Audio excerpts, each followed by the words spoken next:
Attention aux femmes slaves et asiatiques, elles deviennent pires que les occidentales. Notamment si tu les ramènes en Occident, en France ou dans ton pays occidental d'origine. Voilà ce qu'on peut lire ou entendre régulièrement, sur Internet notamment. Et je vais te dire ce qu'il en est vraiment. Je vais te donner quelques nuances, quelques éléments de réflexion là-dessus. Ok? Effectivement, il y a certaines femmes venant de pays étrangers qui deviendront comme les occidentales si tu les ramènes en France, Suisse, Belgique, Canada ou autre pays occidental. Mais je pense qu'il y a un profil de femme qui est plus, comment dire, qui comporte plus de risques. Et je vais t'en parler maintenant. Alors déjà, ça me semble fou de devoir en parler, de devoir le rappeler, mais il y a encore trop d'hommes super naïfs, notamment en Asie, qui tombent dans ce panneau-là en fait. Tout simplement, le lieu de rencontre. Et notamment quand il s'agit de pays d'Asie et de rencontrer une femme avec laquelle tu vas te mettre en couple, potentiellement faire ta vie, avoir une vie amoureuse, avoir des enfants, fonder un foyer.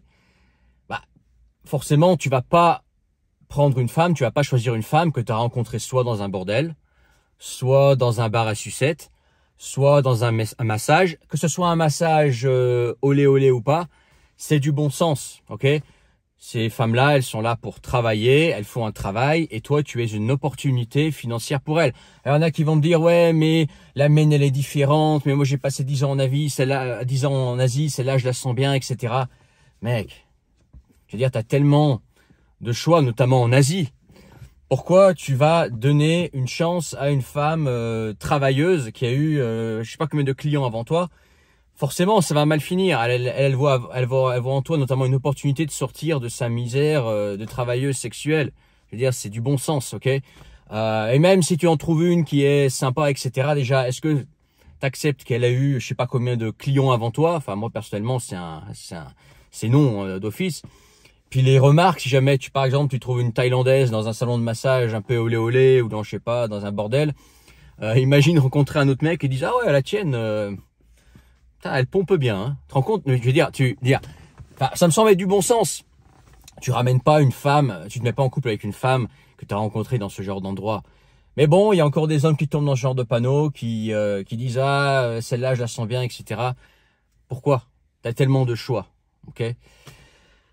Enfin bref, faut le rappeler apparemment, encore beaucoup qui tombent dans ce panneau-là. Ensuite, on va parler des agences matrimoniales. Tu vois, rien que le fait d'évoquer le terme, c'est super ringard, tu vois. Bon, une femme qui a le choix, une femme de qualité, elle n'a pas besoin de faire appel à une agence matrimoniale. Parce qu'une femme qui a des qualités soit physiques, soit intellectuelles, soit les deux, qui est intéressante, qui est mignonne, eh ben, elle a tellement de mecs qui lui courent après, elle a tellement de mecs qui la sollicitent que elle a le choix déjà dans la vraie vie, elle a pas besoin de se mettre dans une agence matrimoniale, tu vois. Donc déjà rien que là, c'est pipé, ok. Mais aussi, il faut pas oublier, c'est qu'une agence matrimoniale, c'est avant tout un business. Donc ils vont essayer de faire un petit peu des rapprochements, un peu comme les agents immobiliers, hein. T'as tel budget, tel quartier, il y a tel bien avec tel budget, ils font un rapprochement comme un agent immobilier. N'oublie pas que c'est un business et qu'ils ont intérêt à te présenter des gens parce qu'ils sont payés pour ça, ok? Donc même si tu coches pas les cases d'une femme, ils vont quand même te mettre en relation avec certaines femmes parce qu'ils sont obligés, de provider un service, tu vois? Et ça va pas forcément matcher du tout. Et puis il y a le côté artificiel, la femme, bon, elle fait appel à une agence parce qu'on lui a dit que il y a des beaux hommes étrangers friqués qui étaient à l'autre bout du fil. Donc forcément, il y a déjà rien qu'avant de commencer la relation, il y a déjà un effet intéressé. Déjà, la femme sera de qualité moindre parce qu'elle n'a pas le choix dans la vraie vie. Ça en dit long sur la femme. Et puis, elles sont peut-être très gentilles, très bien, mais voilà, il faut voir les choses en face.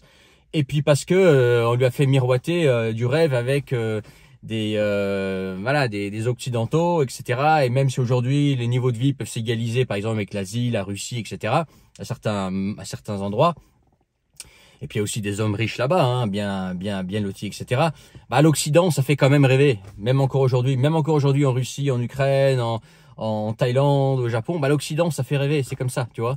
Donc c'est pipé. Donc on va te mettre en relation avec des femmes de toute façon, et ce sera pas forcément des choix qui te correspondront, mais ce sera des choix par dépit, parce qu'il faut bien te présenter quelque chose. Autre chose, c'est qu'il faut pas oublier que ces agences-là, leur intérêt, c'est de te garder dans la machine le plus longtemps, te pomper le plus de fric possible, le plus longtemps possible, ok? Donc, elles n'ont pas forcément intérêt à te présenter la personne parfaite s'ils l'avaient directement. Toi, ils sont obligés de te faire, te laisser dans la machine un petit peu, ok? Ça, c'est le deuxième point.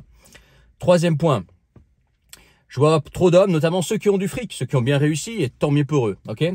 Qui utilisent leur puissance financière, leur fric pour séduire la femme. Alors, ne me prends pas, j'allais faire un anglicisme là, de fou, qui n'existe même pas en français. Ne fais pas d'erreur avec ce que je vais dire. Évidemment que l'aspect financier, ça compte dans un couple, ça fait partie du couple, ça fait partie de la vie. C'est comme ça, on est dans un système comme ça, ok? Mais il y a une différence entre avoir ce qu'il faut pour pouvoir subvenir aux besoins d'une famille, assurer une sécurité et être plein de fric et le montrer et de flamber ça pour séduire une femme. Ce qui va se passer, bah forcément, si tu séduis une femme par le fric, ça va marcher, hein. On va pas se faire on va pas faire les hypocrites. Le fric, ça marche pour séduire les femmes, ok? Mais qu'est-ce qui va se passer? Elle va surtout être attirée par toi, par ton fric, ou par le lifestyle que te procure ton fric. Par toi peut-être aussi, mais aussi par ton fric, ok? Quels sont les deux dangers là-dedans? Alors pour moi déjà, ça c'est une relation qui est mornée. Simplement parce que toi, tu vas avoir un certain niveau de fric. Si un autre homme, plus riche que toi, veut te piquer ta femme, bah c'est très facile. Il a qu'à, en fait, flamber avec plus de fric. Plus grande baraque, plus de voyages, plus grande voiture, plus d'habits chers. Et voilà, en fait, puisqu'elle est venue à toi pour un certain confort matériel, si quelqu'un surenchère avec plus de confort matériel, bah finalement, elle a pas de raison de rester avec toi, parce qu'à l'origine, elle est venue avec toi pour le fric, ou indirectement pour le fric, pour le lifestyle que procure le fric, ok?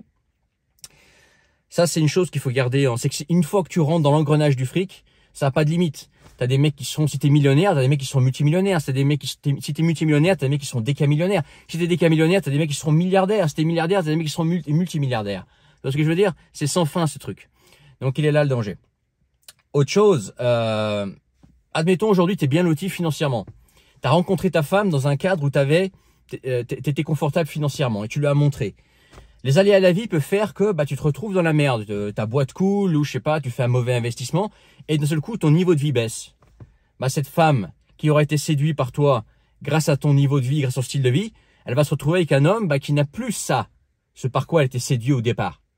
Donc bah potentiellement le risque qu'elle te quitte est grand parce que tu n'es plus cet homme par laquelle elle a été séduite au départ, ok?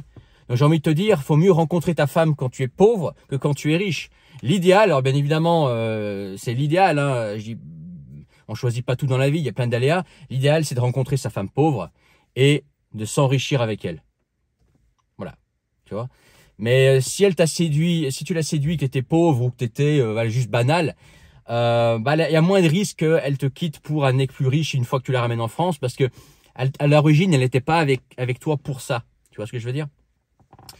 Ça, c'est le troisième facteur. Quatrième facteur, c'est que si jamais ta femme te quitte une fois que tu viens en France ou que tu viens en Occident et qu'elle s'occidentalise, alors qu'est-ce que ça veut dire s'occidentaliser? Parce qu'il y a des trucs en Occident qui sont pas mal, mais qu'elle se féminisme, qu'elle se wokisme, etc. Eh ben, c'est juste que tu n'avais pas de chance. C'est que la femme, elle avait déjà ça en elle et t'as pas su le détecter. Ok?